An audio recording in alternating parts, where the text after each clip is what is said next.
শুরু হয়ে গেল সেই ফাইনাল, কাঙ্ক্ষিত ফাইনাল, যেখানে রয়েছে শেরেবাংলা ভিটেপাড়া, অপর প্রান্তে রয়েছে বস্তাল একতা এক্সপ্রেস।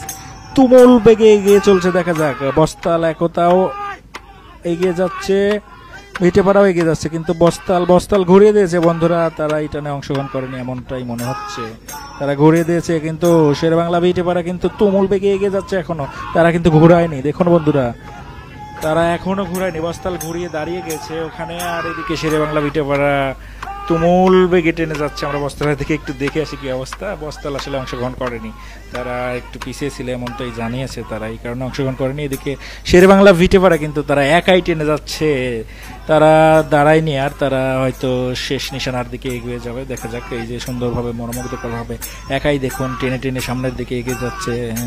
সুন্দর একটি নিজেরাই প্রতিযোগিতা করছে। আর এদিকে তাদের প্রতিদ্বন্দ্বী বস্তাল কিন্তু ফিরে আসেনি, তারা এই যে নিশানের দিকে এগিয়ে যাচ্ছে। দেখা যাক, ঘোরানোর চেষ্টা করে যাচ্ছে ঘোরানোর জন্য। এই সামনে নৌকার সামনে স্পিড বোট চলে এসেছে অলরেডি, তারা সামনের দিকে নিয়ে আসছে বাঁদিকে, এবং দেখতে পাচ্ছেন নিশান তুলে নিয়েছে শেরেবাংলা ভিটেপাড়া নৌকাটি।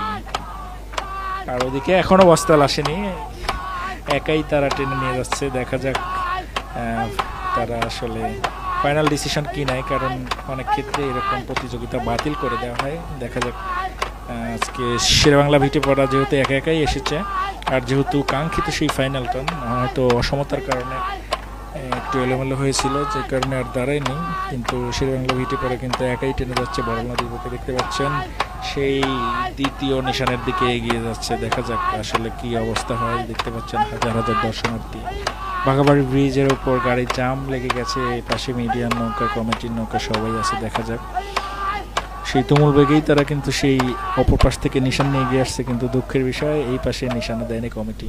এটা খুব ভালো সিদ্ধান্ত হয়েছে কমিটির মতে, খুব ভালো সিদ্ধান্ত। আপনারাও জানাবেন যে কেমন হয়েছে এটি। এবং কমিটি বলেছে আগামীকাল ফাইনাল খেলা। অনেকেই দর্শনার্থী বলতেছিল যে আগামীকালই সেই শক্তি দেখানোর দিন হবে ইনশাল্লাহ। শুভকামনা দুইটি নৌকার জন্যই।